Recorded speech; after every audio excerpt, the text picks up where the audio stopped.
kung alam natin yung sinabi na may sinabi sa Luke, patingnan ko sa Bible. Luke chapter 17 ba yun? Yung tungkol po sa the kingdom of God. Kaya amaze ako dito sa Bible na to sa mga salita ng Diyos yung sa ibang mga turo, inner self. Ngunit may secret word dito sa Bible na nakasabi. Look. Chapter 17.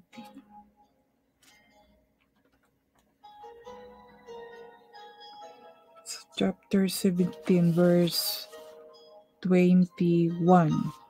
Yan po na sinabi na be still or meditate and hear your inner self. Meron kasing ganong turo. And then, na-question inner self. Kasi nga, pinag-aralan ko rin po kasi, nag-aaral ako dahil bisa kasi na lumalabas sa aking mga, sa newsfeed or sa aking, pag nagpunta ako sa YouTube, palagi pong nagpa-flash ba? Nakikita ko na your inner self, hear your inner self. Kaya sabi ko, inner self. Ngayon, sa Bible, ano ang sabi tungkol sa ating kalooban, no? Ito sabi sa Luke chapter 17 verse 21. Neither shall they say, lo here or lo there, from behold, the kingdom of God is within you. So, nung i-compare ko ang dalawang words na to, nang sabi, the kingdom of God is within. In kasi within. So, sa loob natin. And then, sa iba namang spiritual na turo, hear your inner self. Sabi ko, wala namang kaibahan to pag naunawaan natin itong salita sa Bible. Kasi sinabi dito sa verse 20, and when he was demanded of the Pharisees when the kingdom of God should come, he answered them and said, the kingdom of God cometh not with observation. Neither shall they say, lo here or lo there, for behold, the kingdom of God. The kingdom of God po ang sabi, is within you. It's not with observation, but the kingdom of God is within you, within us, sa loob po natin. Tapos sa ibang turo po, yung mga law of attraction, ang sabi, examine or hear your inner self. Pakinggan ang inner self natin, ang sa loob natin. Wala pong kaibahan ito, mga kaibigan, sa aking pangunawa. Kaya nasabi ko talaga, ang sagot dito sa sinabing the kingdom of God is within you because we need to know who is in our inner self. Sa ibang word, no, naturo mga kaibigan. Kaya paano tayo mag-grow kung ang mga ganitong turo ay hindi po ituturo sa atin? Kaya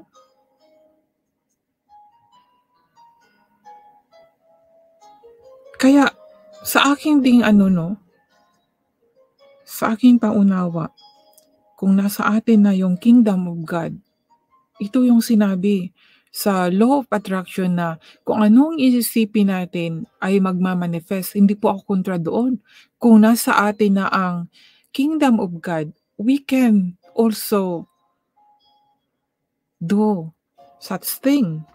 Kung ano po yung gusto natin. Siyempre, ang itinuro po sa atin ay mag-pray. Pray and have faith na makamit natin, di ba?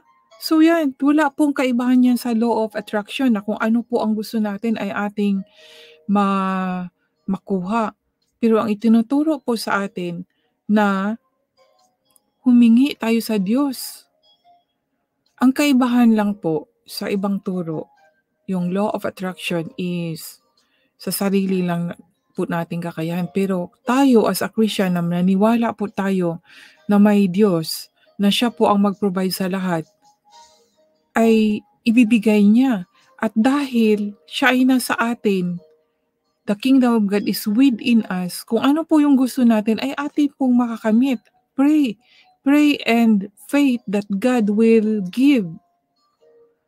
Mga kaibigan, it's amazing.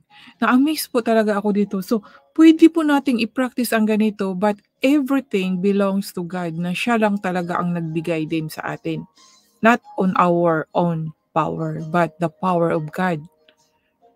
Yun po ang kaibahan doon, mga kaibigan. We have to recognize that there is God who will provide us, will protect us, will hear our prayer, and always with us. Out and in po yun, ang God po, mga kaibigan. Meron po talagang mga hidden words dito sa Bible. It's amazing po, mga kaibigan. Atin pong pagbulay-bulayin ang katotohanan tungkol sa Diyos. We should recognize that God, all in all, He is power and will provide everything what we need. God will give what we desire.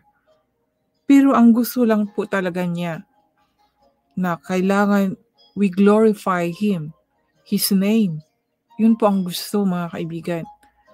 Kaya everything belongs to God. So basahin natin itong sa Hebrew chapter 11 verse 1 and 6, ano? Ang sabi dito,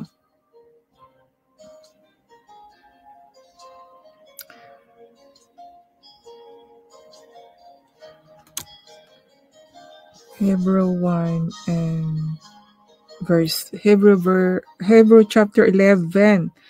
Hebrew chapter 11 verse 1 and 6 pala. Ang sabi dito, ngayon, ang pananampalataya ay siyang kapanatagan sa mga bagay na hinihintay, ang katunayan ng mga bagay na hindi nakikita. Di ba sa law of attraction, ang turo po ay i-affirm and then i-picture in mind and believe na makamit. Yun po yung turo, no? Ito naman walang kaibahan mga kaibigan. Now faith is the substance of things hoped for, the evidence of things not seen. So pag nakita natin, pag nag-gets na natin yung ating mga ninanais because of faith at nakita natin, nag-manifest siya, yan yung evidence, mga kaibigan. Kaya faith, pray and faith that God will give, will answer our prayer. At yan nga, ito yung evidence ng faith natin na nakukuha natin. It's everything from God pa rin po, not from our power. We can have that power because of the kingdom of God is within us. At hindi lang yan. We are filled with the Holy Spirit. The Holy Spirit dwells in us. So, meron tayo niyan, mga kaibigan. Hindi lang yung pinuforce natin na wala pong involved ang Diyos as a believer of Christ or as a believer of that there is God sa buhay natin. God, si Lord pa rin ang magbibigay. Kaya nga, tinuro sa atin na now faith is the substance of things hoped for, the evidence of things not seen. And then dito po sa verse 6, Hebrew chapter 11 verse 6, but without faith, it is impossible to please Him. For he that cometh to God must believe that He is, and that He is a rewarder of them that diligently seek Him. Yan po, mga kaibigan. Si Christ Jesus po ang itinuturo. dito. Na kung hindi po tayo magtitiwala sa kanya na siya po ang sasagot ng ating mga panalangin, ay yun, hindi rin pala natin mare-receive. So kailangan po natin maniwala at pray natin na ma-receive natin through Christ Jesus, no? Because we have faith in Him na siya po ang magbibigay sa atin sa lahat.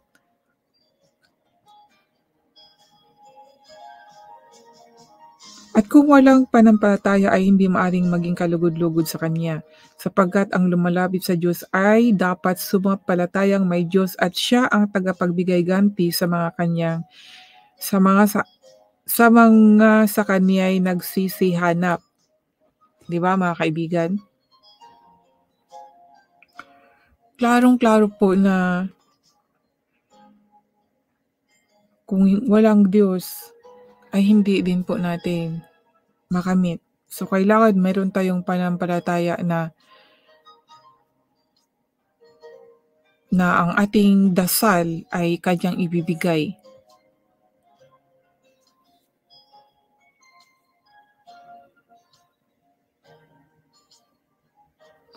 Sa sarili ko po noon nagdadasal ako na yun, lalo sa mga material na bagay, humingi po tayo palagi. Ay nagwo-work tayo, pero parang kulang, no?